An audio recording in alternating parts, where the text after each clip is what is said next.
Today on the CTV News at 5. The sheer number of plants was extraordinary. Police in Lethbridge make one of the largest outdoor grow-op busts the city has ever seen. Plus, a peek at the proposed Fort Macleod Police College plans. And not bad. How sweet it is.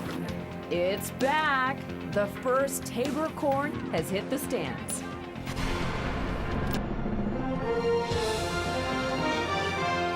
CTV News with Jackie Scantlebury. Good evening. Lethbridge Regional Police say they have busted the largest outdoor grow-op in the city's history. Officers found more than 1,600 plants worth over $800,000. Kayla Carr reports. Lethbridge police found the 1,624 marijuana plants in the backyard of a home along 9th Avenue and 13th Street North. Officers were at this house to check that a resident was following their court-ordered curfew when they discovered the grow-op. And as the officers were exiting the residence, they noted in the backyard numerous what they believed to be cannabis marijuana plants. Along with the plants, officers also found close to 700 grams of dried cannabis marijuana, some cash, and 6 grams of cannabis resin. Police say resin is highly combustible and could have caused a fire or explosion. In October 2010, a man was taken to hospital with third-degree burns after an explosion blew the doors off a garage and moved the building a foot off its foundation. So our concern is the making of the cannabis resin, so extracting the THC out of the stalks and stems by way of a solvent, which was isopropyl alcohol in a heat source. It's extremely combustible.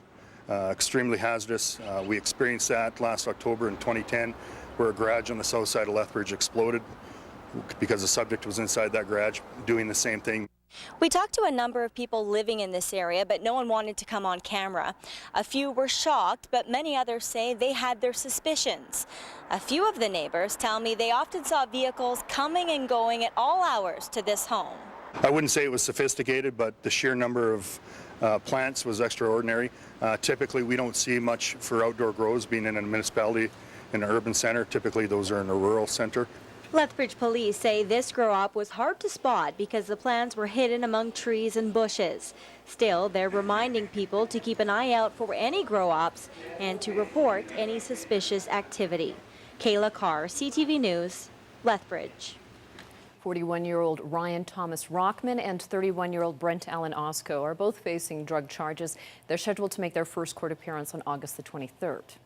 Now, one of the homeowners living near the grow-op says he believes the plants are not, in fact, marijuana. Rick Ernst says they are Shasta daisies, and he has several growing in his own backyard. But Lethbridge police say they're confident they are marijuana plants and have sent some to a lab to be tested. Ernst believes the results are going to come back negative. He says police are wasting their time. This is an abuse. For them to go into my friend's home and chop down his backyard of all the greenery he took the time to put in there over the past so many years. These don't take forever to come up, but you know, they take time. And to go in there and just basically chop them all down on the suspicion of marijuana plant, when they're being clearly told, no, they're not a marijuana plant, but they don't want to take that information anyways, it gets a little frustrating. Police say it's going to take 30 to 45 days to get the lab results back. In Calgary, police also announced a major drug bust today. More than 4,200 hits of crack cocaine were seized when the RCMP drug unit executed arrest warrants. One was at a home in the city's northeast, the second at 2 vehicles. 2 Calgary men now face charges. A Medicine Hat man has been sentenced to 12 years in prison after pleading guilty to several charges involving sexual assault.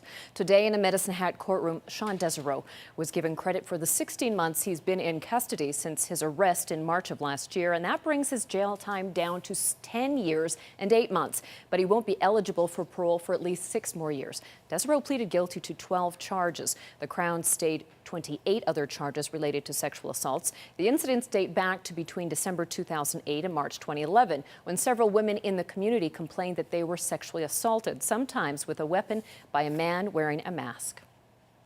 And a man from the Medicine Hat area has been killed in a head-on collision in northern Alberta. RCMP say the 64-year-old victim died at the scene yesterday when his car collided with a pickup truck on Highway 881 just outside of Conklin. A 25-year-old man from the Edmonton area who was driving the truck was airlifted to hospital with non-life-threatening injuries. No one else was hurt. The deceased name hasn't been released. The American Civil Liberties Union is going to court tomorrow to challenge Montana's use of lethal injections to execute prisoners. It filed a civil lawsuit on behalf of Ronald Smith, an Albertan whose death row execution has been stayed until the case is resolved. Smith and a friend were convicted in the deaths of 2 Montana men back in 1983. The Civil Liberties Union will argue lethal injections are cruel and unusual punishment, but the judge is going to be expected to reserve his decision and not agree to hand down a ruling until after hearing their arguments. Right now, Smith's fate is in the hands of the Montana governor, who is deciding whether to grant him a pardon. Smith's fate will soon be determined. Now we're getting a better idea of what the new police training college in Fort Macleod is going to look like. Alberta Infrastructure has just released these design photos. The construction contract was awarded to Bird Design Build Construction Company. The design provides classrooms and indoor simulations along with combat and advanced driving skills training facilities. The province committed to the $122 million law enforcement training center 5 years ago. But then it all stalled during the recession. The Learning Center is expected to train 1,000 officers each year and create hundreds of jobs in Fort Macleod. Construction is expected to be complete by August of 2014.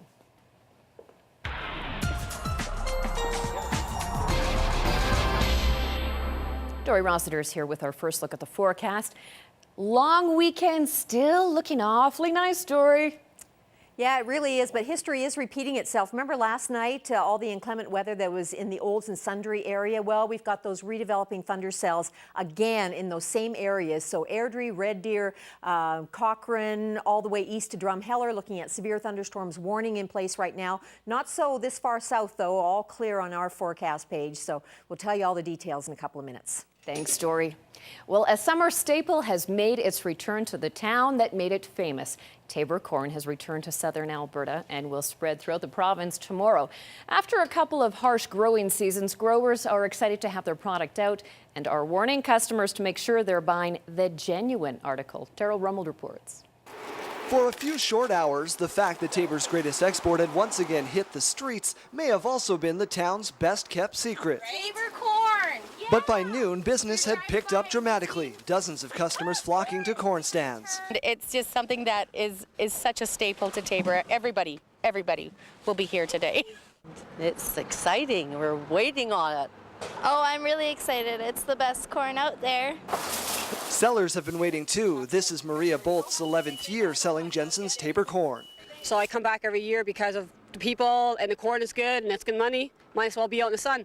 After 3 years of delayed, damaged, or ruined crops, David Jensen is breathing a sigh of relief, able to not only have his product on stands on time, but he believes it's at least 10 days ahead of his competition. It means that maybe we can actually make some money. Like I said, it's been a bad 2 or 3 years, and our yield has not been up, and we haven't harvested what we normally harvest on the other years. So. A constant cause of concern for Tabor corn growers is the sale of counterfeit corn, the others passing their product off as Tabor corn when in fact it's not the genuine article. So to make sure you have the real deal, look for the stamp of approval. So yeah, we're really concerned that people ride on Tabor corn's back on sales and the popularity of Tabor corn. The certificate with its raised seal guarantees that you've purchased what Jensen and other area corn growers have spent over 35 years building a reputation for. Not bad. How sweet it is. Delivering an often imitated but never duplicated corn that Jensen and his town have become famous for. Daryl Rummel, CTV News, Tabor. And Tabor corn will be available in Lethbridge and other major centers starting tomorrow. The city of Brooks is receiving some high praise from communities in bloom. 2 judges spent a few days being entertained by the committee and touring the community. It's the 5th year Brooks has been in the national competition. The city will be judged in the 10,000 to 20,000 population category. Lucy Gagne is with the Canadian Food Inspection Agency, and Bob Lewis is responsible for federal urban land, including Parliament Hill. Both judges say they're really impressed with Brooks and everyone's involvement in keeping the community clean. There's a very good people involvement. The business is involved in all the activities done by the Community in Blooms Committee.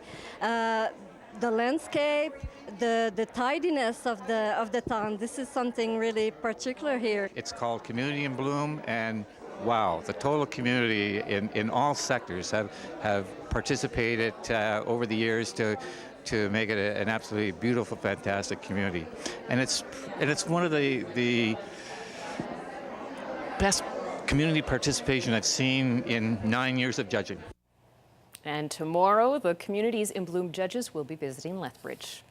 In just a few short hours, it will be the end of an era for wheat and barley farmers in Western Canada. Midnight marks the demise of the Canadian Wheat Board's monopoly on Western wheat and barley sales. That means they'll have the same rights as farmers in Ontario to sell their grain to whomever they choose. However, now former directors of the Wheat Board are asking the Supreme Court for leave to appeal a lower court ruling on the way that the government stripped the agency of its marketing monopoly. Supporters of the board say farmers should have voted on the future of the board. It's important for farmers to get up close and personal with their crop, but sometimes they also need to see the bigger picture. Now a Lethbridge company is giving them that opportunity. Mike LeBlanc explains in this week's Farm TV feature. Hiring a helicopter for some aerial photos or video can be an expensive operation.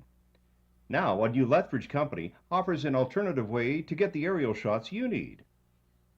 Canada Farm and Ranch hired Skyview Aerials to video some southern Alberta crops with their flying machine. We have a multi-rotor helicopter which has 8 blades on it, and it hovers and flies just like a regular helicopter, but we put a camera underneath it to be able to capture video and still images. Marlo Steed built the unit. I built it. It's an 8-motor, 8-propeller copter, so it's called actually an octocopter, and it gives us enough lift to lift the batteries as well as the cameras, and so we get flight times around 5 to 7 minutes. The unit is perfect for low-level aerial work.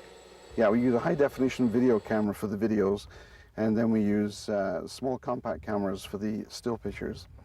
Our helicopter is very versatile. It can take off and land in a very small space, and we're able to stay relatively low so we can get the shot that we need. If we need to go higher, we just go a little bit higher, and I can view the video. Marlo flies the copter while Mike controls the video or still camera.